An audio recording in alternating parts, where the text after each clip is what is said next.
Hey guys, this is Pratik from Edureka. I welcome you all to this interesting session on SQL Basics. But before we get started, let's have a look at the agenda for today's session. So we're going to begin with understanding what is SQL. Followed by that, we'll be looking at what is data and database. Next up, I shall give a detailed explanation of a table. And finally, I'll end this session by discussing some SQL basic queries such as how to create a table, how to insert data into it, how to delete it, and many more. So I hope the agenda is clear. But before moving forward, I would like to request all of you to subscribe to our Edureka YouTube channel to never miss out an update. So without any further delay, let's get started. So the first topic I'll be discussing in today's session is Introduction to SQL. In today's world, data is everything.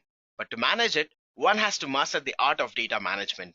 To play with the data and database, we need to know the language that is understood by these databases. And that language is SQL. SQL is the core of relational type databases. Because of its huge popularity, it is used by most companies today worldwide. After understanding the basic introduction, the first question that arises in our mind is, what is SQL? SQL is an abbreviation for Structured Query Language. It is a language used to perform actions such as update, retrieve, manipulate, and store data on a relational database. Now that we have learned what exactly SQL is, let's see some of its interesting facts. Do you know when SQL was born? Well, let me answer that question for you. SQL was developed at IBM by Donald D. Chamberlain and Raymond F. Boyce in the early 1970s. It was initially called as SQL, that is, Structured English Query Language. But later it was changed to SQL because SQL was a trademark of UK-based engineering company. SQL is said to be a powerful language. Reason for that is it uses very simple English sentences and also uses very few lines. It uses common words such as select, insert, update, and many more to perform its core functionalities. SQL is known to be a declarative language. When you write a query, you have to describe what needs to be done, and you don't have to worry regarding the flow of the query. It will be handled internally by the DBMS that you're using. Now, let's look at some of the features of SQL. So the first feature is SQL has well-defined standards. As it says, developers of SQL has clearly mentioned how exactly each and every query has to be written. There is no room for ambiguity when it comes to writing a query. The standards has to be followed. SQL is easy to learn. Yes, SQL is a language that is used to work with a database. Since SQL has a large user base as well as well-defined standards, for a beginner it is really easy to learn. Next one is, in SQL, we can create multiple views. This is one of the unique and early features that SQL came up with. View is nothing but creating a virtual table. A virtual table is a temporary table for certain use. By doing this, we can protect the integrity of the data. SQL has the ability to not only create a single view but can create multiple views. Finally, SQL queries are portable in nature. It means we can execute the SQL query in one system and execute the same query in another system without changing the format. But the condition is the environment setup of these two systems has to be same, else the SQL query won't be executed. So these were some of the features of SQL. Now let's look at the next topic, that is data and database. Firstly, let's look at what is data. So the standard definition for a data is values from different source which has been translated for some purpose. And this purpose can be anything. Source for the data can be like temperature reading, financial data, videos, blogs, text, etc. It goes on.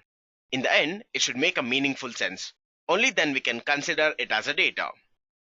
This image clearly depicts the different source of data. So we can clearly understand that the data source can be anything. Since we are clear about what data is all about, let's head to the next topic, that is, what is database? Firstly, let's look at the formal definition for a database. A database is an organized collection of data, where the data is stored and accessed electronically from a computer system. To make you understand what it means, let me use an analogy to explain the concept of database. Consider a library. Usually, the library contains a huge collection of books of different genre. Here, library is a database, and these books are the data. In the image, we can see a person performing an action on the data, and those actions can be like create, store, update, etc. When the user sends the instruction as well as the data, it will be stored inside the database after a certain process. And this entire process is bidirectional. That is, control flows on both the sides. Next, I'm going to talk about different types of databases. There are different kinds of databases that are in use today, and these databases are classified based on capabilities, features, functionality, size, and performance. So few of them are distributed database, object-oriented database, centralized database, operational database, graph database, cloud database, NoSQL database, and finally, relational database. Among these databases, the two popular types that are widely used are first one, relational database, and second one, NoSQL database. Relational databases generally uses SQL language, and we're going to learn more about it in the coming modules. Moving on, let's look at some of the popular databases that are widely used today. So they are MongoDB, Postgres, Microsoft Access, Microsoft SQL Server, MySQL, and Oracle DB. These are the few popular databases that are used today. Each one of them has its own pros and cons. Since we have already started the topic of database, it wouldn't be fair to drop this topic abruptly. So I shall discuss a few basic database related queries. The first query is how to create a database. To explain this, let me jump into MySQL Workbench. This is the interface of MySQL Workbench. On the left side of the screen, we can see the database. In the center area, we are going to write our queries. At the bottom part, we are going to get the status of the query that has been executed.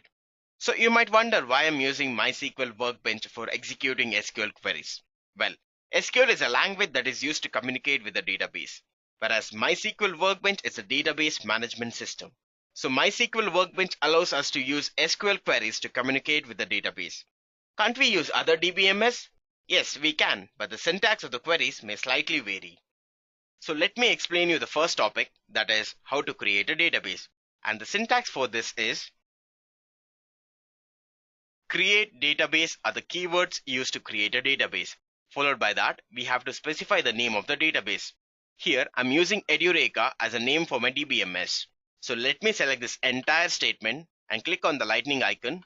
So I can see at the bottom that the database with the name Edureka has been created. So let me refresh it. So we can see that the database with the name Edureka has been created. So the next topic I'll be discussing is how to delete a database. And the syntax for this is drop database are the keyword used to delete a database, and followed by that will be the database name. So let me select this entire query and click on the lightning icon. So we can see that the database with the name Edureka has been deleted. So these were the few queries related to database. The next topic that we're going to learn is table. So what is a table? A table in a database is nothing but a collection of data in a tabular way. It consists of rows and columns. The table contains data elements also known as values using a model of vertical columns and horizontal rows. The point of intersection of a row and a column is called a cell. A table can have any number of rows but should have a specified number of columns. To understand the concept of a table in a better way, let's look at the image. So the name of the table here is person. When we create a table, it has to have a name. A table without a name doesn't exist. So what is tuples? A single row of a table which contains a single record for that relation. Here there are 6 tuples. Next is attributes. Features of an entity is called attribute. An attribute has a name and a data type. Here there are 4 attributes. Those are ID, first name, last name, and date of birth. So I hope you have understood the concept of table. Let's now understand the table constraints. So what are table constraints? In simple words, it is a restriction that are specified by the user while creating a table. So you may wonder why these kinds of constraints are required. The answer for that is, even though a table stores the data, that data has to be of certain format. To ensure the data integrity, we use constraints. These constraints have to be decided during the creation of a table. If we want to change the constraint, then we have to delete the table and then we have to create a new table using the new constraints. Few of the constraints that are used most of the times while creating a table are check, default, primary key, foreign key, not null, index, and unique. Since we have understood what table is, let's look at some of SQL queries related to the table. The first one is how to create a table. To understand this, let's head to the MySQL Workbench. To create a table, we need an active database. Since we had deleted the previously created database, let me create the database once again. So we can see that we have a database with the name Edureka. So now let me create the table. And the syntax for creating a table is create table is a keyword used to create a table. Followed by that, we have mentioned the table name. We need to make sure that the table name is unique. Keep in mind that in a database, there cannot be two tables with the same name. Inside the table, we have declared the columns along with the data type, and we have to end the query with a semicolon. So let me execute this query. So we can see that the table EMP has been created. So the next query I'm going to discuss is how to delete a table. And the syntax for this is we shall use drop table keywords to delete a table. And followed by that, we have to specify the table name. So let me select this entire query. And we can see that the table with the name EMP has been deleted. With all the basic introduction understood so far, let's now understand some SQL basic queries. Let me begin this by introducing the most basic and widely used query, that is select statement. And the syntax is select column name from the table name. We can specify the name of the columns that are present in the table. Also, note that if you want to display all the columns of a table, then use star operator. Now, let's jump into execution part. To explain the entire SQL queries, I'm using student table. And this student table has student ID, first name, last name, address, city, and marks as its columns. So the syntax for select statement is select star from student. Since we have to display all the columns, I'm using star operator. So let me select this entire query. So we can see that the entire table has been displayed. So this is one of the way in which we can use select statement. The another method is if we want to select a particular column, then we have to specify that column name. And the syntax for that is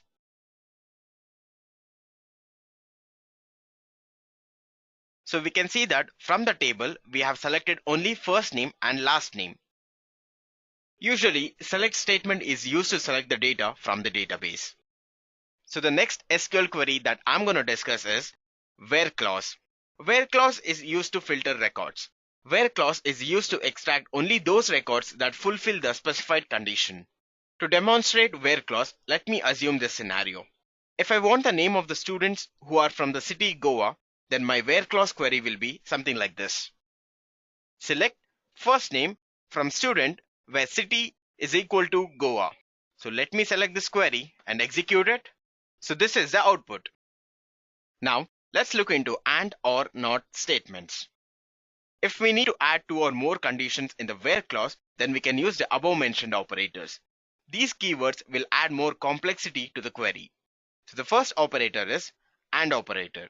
This operator displays a record if all the conditions separated by the AND operator are true.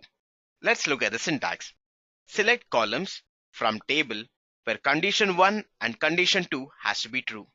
To understand the example, let's dive into the demo part. I want to display the details of the student who has the first name as Bharat and last name as Singh. To achieve this, I'm using AND operator. So let me execute this query. Yes, I got the output for the student name Bharat Singh. The next operator I'm going to discuss is OR operator. OR operator usually displays a record if any of the conditions separated by OR is true. And the syntax for this is select columns from table where condition 1 or condition 2 is true. To understand the example, let's dive into the demo. I want to display the details of a student who has the first name as Bhuvi or the last name as Kumar. To achieve this, I'm using OR operator. Here, any one of the condition has to be true. So this is the query to execute a scenario. So we have got the output for the student with the name Bhuvi Kumar. So let's head to the next operator, that is NOT operator. So this operator displays a record if the condition or conditions are not true. So the syntax is select columns from table where the condition is not true. Let's see how this example works. Here, I want to display the details of the student who does not have the first name as Ashok. To achieve this, I'm using NOT operator.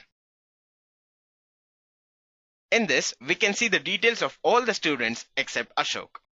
So the next query I'm going to discuss is insert into. If we want to insert any record or data into a table, then we can use insert query. And the syntax for this is insert into is a keyword that is used in insert query. Followed by that, we have to specify the table name and columns. After that, we have to specify the values. Let's look at the example to clearly understand how exactly this query works. So this is the example for insert query. So we're gonna insert first name as Manoj, last name as Sharma, address as 07 MG Road, and city as Jaipur. Also the marks is 438. So let me execute this query. So we can see that the data has been inserted. To check whether the data has been inserted or not, let me use select query.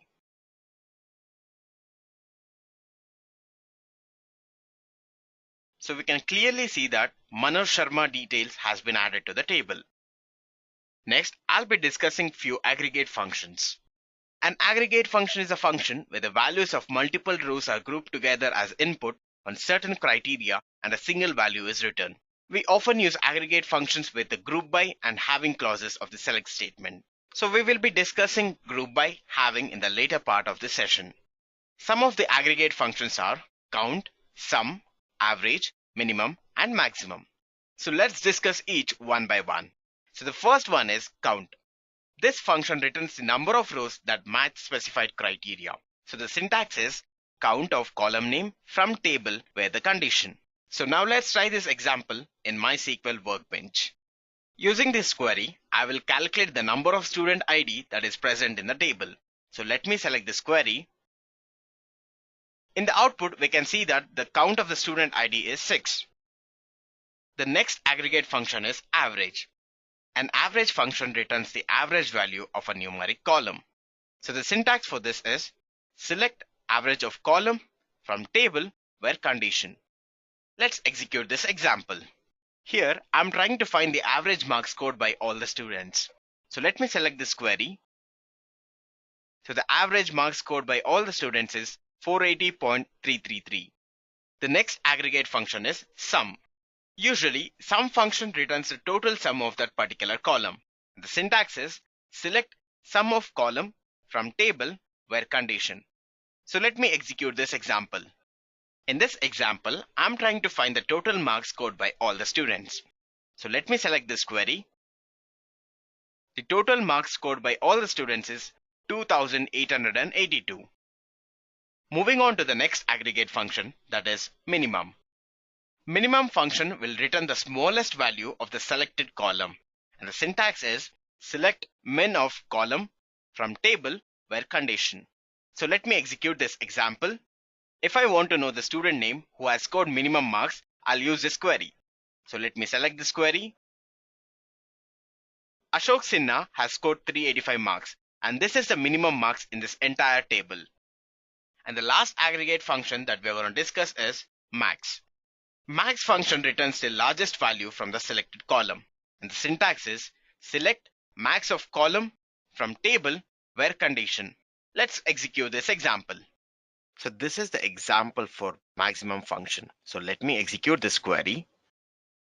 So we get the output, that is Bharat Singh has scored 580 marks. So 580 marks is a maximum marks in the entire table. Next SQL query is group by. Group by is the functionality used to arrange a similar type of data into a group. For instance, if the column in a table consists of similar data or values in different rows, then we can use group by function to group the data. The syntax is select column from table where condition group by the same column. Let me execute this example. I want to count the number of students who are from different cities. If there is any student from same city, then the count will be incremented. At the end, the output will have all the city name with the count of the students from that particular city. So let me execute this query. We got the count of students from different cities. Since all the students are from different city, we can see that the count is 1 in all the cases. If the data is large, we can clearly get to know how effective this query is. Next query is having. This clause is used to place condition where we need to decide which group will be part of the final result set. The having clause was added to SQL because the where keyword could not be used with aggregate functions such as sum, count, min, max, etc. So the syntax is select column from table where condition group by the column and having condition. So let me execute this example in my SQL workbench so that you'll get an idea about having clause. From the table, if I want to display the students who have scored more than 500, then I'll specify that condition after having keyword. So let me execute this query. So we can see that there are two students, Ashok and Bhuvi, who have scored more than 500 marks. Moving on to the next query, that is order by. Order by keyword is used to sort the result set in ascending or descending order. This keyword is used to sort the result set in ascending or descending order. The order by keyword shall sort the record in ascending order by default. If we want to sort the record in descending order, then we need to use the descending keyword. So let me explain the syntax. Select columns from table, order by columns, either by ascending or descending. Let me execute this example. In this example, we will get the count of students from different city and we are arranging the city in descending order. So let me execute this query. We can see that the cities are arranged in descending order based on the starting alphabet. The next SQL query that we are going to learn is null values. In SQL, we use the null term to represent a missing value. A null value in a table is a value that appears to be blank. A field with a null value is a field with no value in SQL. Keep note that a null value doesn't mean that the value is equal to 0. To check the null value, we are not supposed to use the operators such as greater than, less than, equal to. These operators are not supported in SQL. We have special keywords. Those are is null and is not null. First, let's look at the is null operator. Is null operator is used to test the empty values. And the syntax for this is select columns from table where column is null. So let me execute this example. I want to display the student's name whose marks is null. So let me select this query and let me execute this. Since all the students have marks and none of them has null value, in the output we don't have any student names. The next query is not null. The is not null operator is used to test for non-empty values, and the syntax is select column from table where column is not null. So again, let me execute this example. I want to display the student names whose marks is not null. So let me execute this query. Since all the students have marks, all the student names are displayed. Let's move to the next query, that is update. Generally, the update command is used to modify rows in a table.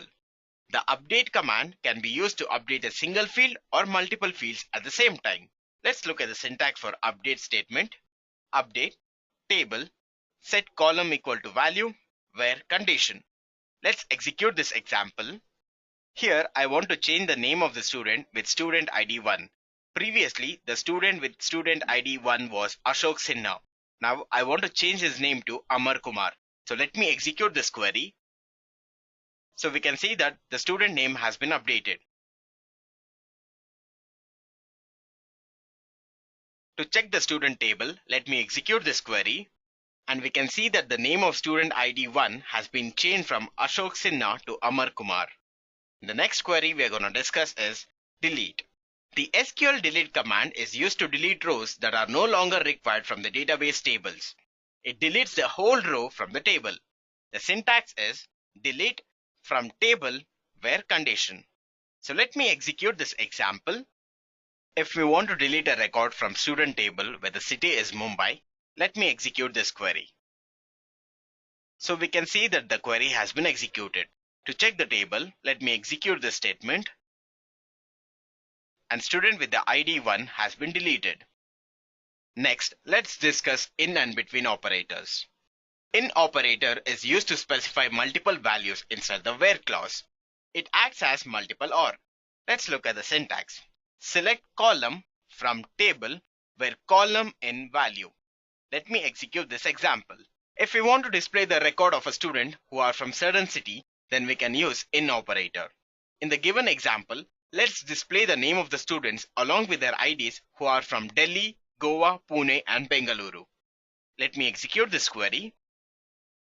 In the output, only those students from the specified city name are displayed. The next operator is between. Between operator will select a particular value within the specified range. It is compulsory to add the beginning and the end value. Let us look at the syntax. Select column from table where column name between value 1 and value 2. Let's execute this example. If we want to display the record of students whose marks are in certain range, then we can use between operator. In the given example, let's display the name of the student along with their ID who has scored in the range of 400 and 500. So let me execute this query. In the output, only those student records who have scored in the range of 400 and 500 has been displayed. So the next topic we're going to cover is aliases in SQL. Alias is a process of giving a table or a column a temporary name so that it helps when the query is complex. It increases the readability of the query. This renaming is temporary and the table name does not change in the original database. We can alias a column or a table. So the first concept is column aliasing, and the syntax is select column name as alias name from table. So let me execute this example. In the student table, the column name student ID is a bit long. When we write a nested query, we might face some trouble. In order to tackle such situation, let alias that student ID column as ID. So let me execute this query. And we can see that the column student ID has been aliased to ID. Next is table aliasing. Now let's look at the syntax for table alias. And the syntax is select column from table as alias name. So let's execute this example. We generally use as keyword in aliasing. So let me execute this query. By using the technique of table aliasing, I have displayed the names of the students from the student table. So that was the basic concept of SQL. So that's all for today's session. I hope you found this session interesting and informative. Hope you have understood what is SQL, data, database, table, and some basic SQL queries. I hope you guys had a lot of fun while executing the queries. So that's all from my side today. Thank you and have a great day. I hope you have enjoyed listening to this video. Please be kind enough to like it, and you can comment any of your doubts and queries, and we will reply them at the earliest. Do look out for more videos in our playlist and subscribe to Edureka channel to learn more. Happy learning!